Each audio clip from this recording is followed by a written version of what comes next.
Captain Gajodhar Pandey डिडसिया कला में अंग्रेजी सैनिकों से बुरी तरह घिरे हुए हैं। वे उन्हें चकमा देकर किसी तरह निकल पाए, पर अगले ठिकाने पर जैसे ही पहुंचे थे उनके पीछे अंग्रेज अफसर आधम के। राजा अशरफ बख्श खान हुल्लापुर गांव में अंग्रेजों से घिरे हुए थे। जिस फूस के मकान में वे छिपे थे, अंग्रेजों ने उसमें आग लगा दी। राजा देवीबख्श सिंह के अभिन्न सहयोगी शंभू प्रसाद शुक्ला और अक्षन खान को नया घाट अयोध्या पर रेती से काटकर मौत के घाट उतार दिया गया, बल्कि उनके शवों को उल्टा लटका कर प्रदर्शन भी किया गया। छावनी पीपल के पेड़ पर हजारों फांसियां हुई। वहीं राजा देवीबख्श सिंह जिगना कोट में अंग्रेजी फौजों से घिर गए और सरहुफ ग्रांट उन्हें जिंदा पकड़ने की फिराक में है। नमस्कार, आज हम खड़े हैं राजा देवीबख्श सिंह के पैतृक महल जिगना के अवशेष भाग पर, जो 57वीं क्रांति की अमरगाथा का जीता जागता गवाह है। आप देख रहे हैं घाघरा पार की खास सीरीज, जिसमें हम आपको बताएंगे गोंडा के महाराजा देवीबख्श सिंह की अमरगाथा। तो आइए चलते हैं कहानी की ओर। पिछले एपिसोड में आपने सुना कि लमती लोलपुर का मोर्चा टूटने के बाद क्रांतिकारी बिखर गए। महाराजा देवीबख्श सिंह ने अपने 800 विश्वसनीय साथियों के साथ टिकरी जंगल में शरण ली। अंधेरा होने के बाद अंधेरे का फायदा उठाकर रात में किसी तरह वे जिगना स्थित अपने कोट पर पहुंच पाए। सरहुफ ग्रांट की टुकड़ी राजा देवीबख्श सिंह के पीछे पीछे सवेरे तक जिगना पहुंच गई। जिगना स्थित राजा के पैतृक महल पर सरहुफ ग्रांट ने चारों तरफ से घेरा डाल दिया। 6 दिसंबर 1858 के अपराह्न तक राजा देवीबख्श सिंह जिगना स्थित महल में कैद हो गए। चारों तरफ से घेरकर सरहुफ ग्रांट ने देवीबख्श सिंह को घेरकर संभवतः समर्पण की अपेक्षा की। सरहुफ ग्रांट ने राजा देवीबख्श सिंह के घिर जाने के फलस्वरूप यह उम्मीद की थी कि वह राजा देवीबख्श सिंह को बड़ी आसानी से गिरफ्तार कर लेगा। अभी उसे यह भी पता नहीं था कि जिगना कोट के अंदर राजा के कितने सैनिक हैं, उनके पास कितने हथियार हैं। अतः सीधे कोट पर चढ़ जाने में उसने देरी की। संभवतः वह और फौजें आने के इंतजार में था। वह यह भी सोच रहा था कि लगातार घेरा डाले सैनिकों की बढ़ती संख्या को देखकर देवीबख्श सिंह समर्पण के लिए मजबूर हो जाएंगे। सरहुफ ग्रांट ने सुबह 6 बजे ही घेरा डाला था, पर शाम तक उसने कोई चढ़ाई नहीं की। दूसरी तरफ लमती लोलपुर से खाली होकर ब्रिगेडियर रुकराफ ने डुबरियागंज होकर राप्ती के किनारे कैप्टन बालाराव पर दबाव बनाया। सैनिकों की संख्या में कमी होने के कारण कैप्टन बालाराव की पकड़ लगातार ढीली हो जा रही थी। राजा अशरफ बख्श खान लमती लोलपुर के मोर्चे से पीछे हटे तो हुल्लापुर गांव में कुछ मुस्लिम परिवारों की मदद से जा छिपे। दूसरे दिन जब अंग्रेजी फौजों ने सूचना पाकर हुल्लापुर गांव की तलाशी लेनी शुरू की तो वे अपने घोड़े सहित एक फूस के मकान में जा छिपे। समर्पण न करने की दशा में अंग्रेजी फौजों ने फूस के मकान में आग लगा दी। राजा अशरफ बख्श खान घोड़े सहित मकान में जलकर खाक हो गए।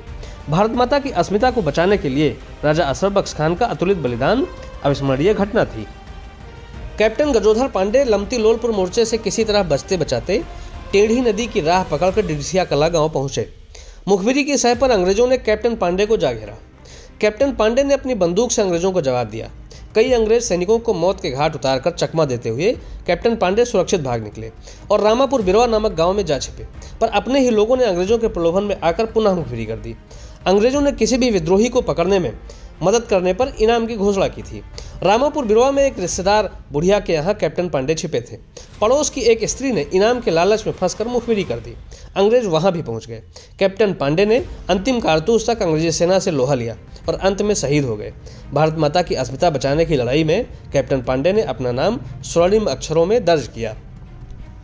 राजा देवीबख्श सिंह के अभिन्न साथी शंभू प्रसाद शुक्ल और अक्षन खान लमती लोलपुर के मोर्चे से देवीबख्श सिंह को सुरक्षित निकालने के प्रयास में अंग्रेजी फौजों द्वारा पकड़ लिए गए थे।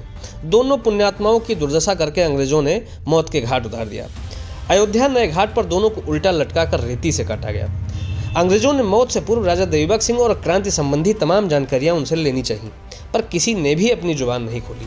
दोनों व्यक्तियों को देवीबख्श सिंह का दाहिना हाथ कहा जाता था। अंतिम सांस तक वे देवीबख्श सिंह के शपथबद्ध साथी साबित हुए। लमती लोलपुर के मोर्चा के बाद अमोल्हा रियासत की ओर से लड़ रहे बहुत से सैनिक अंग्रेजी फौजों द्वारा पकड़े गए थे। राजा देवीबख्श सिंह के बहादुर सूबेदार भवन सिंह, अवधूत सिंह सहित क्रांतिकारियों को पीपल के पेड़ पर फांसी पर लटका दिया गया। आसपास के गांव के लोग जिन्होंने राजा गोंडा को अपनी रिश्तेदारियों के चलते सहयोग किया था, उन्हें पकड़ पकड़ कर अंग्रेजी फौजें मारने लगी। इस नरबली में पैकोलिया, धिरोली बाबू, गुंडा कुंवर और पचवस आदि गांवों के लोग प्रमुख रहे। राजा देवीबख्श सिंह अपने 800 साथियों के साथ जिगना स्थित पैतृक महल में घिरे थे।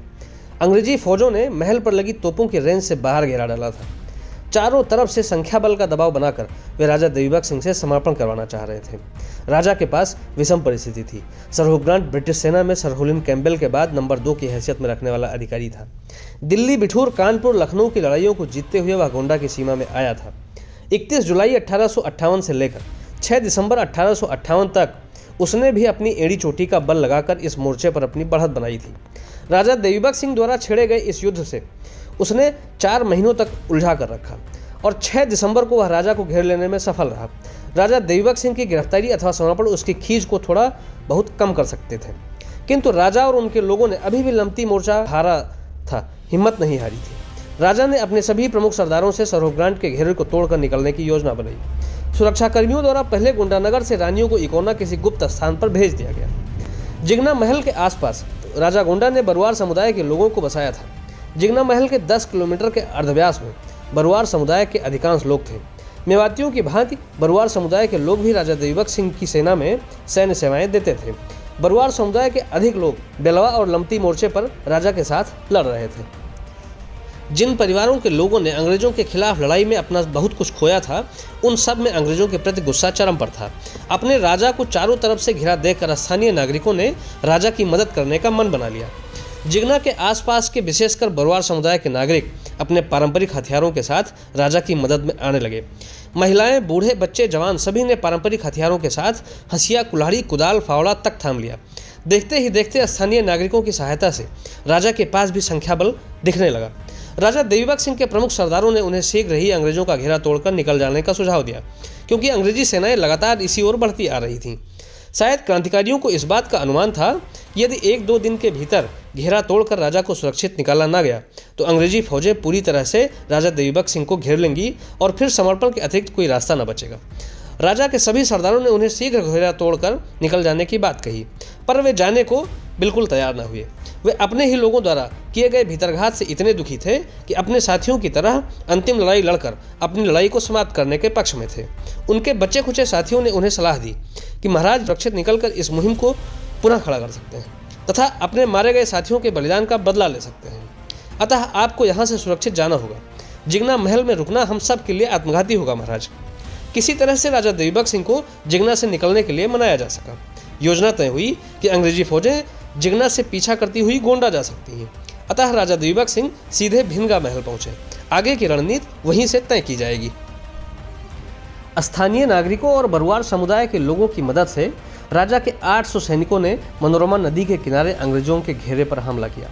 हमला इतना जोरदार था कि दाहिने और बाएं तरफ के अंग्रेजी सैनिक हमलावरों से निपटने के लिए इकट्ठा होने लगे, जिससे घेरा टूट गया। घेरा टूटते ही अवसर का लाभ लेकर राजा देवीबख्श सिंह अपनी सुरक्षा कर्मियों के साथ अंग्रेजों की पकड़ से दूर निकल गए। बरुआरों ने बड़ी देर तक अंग्रेजी फौजों को उलझाए रखा।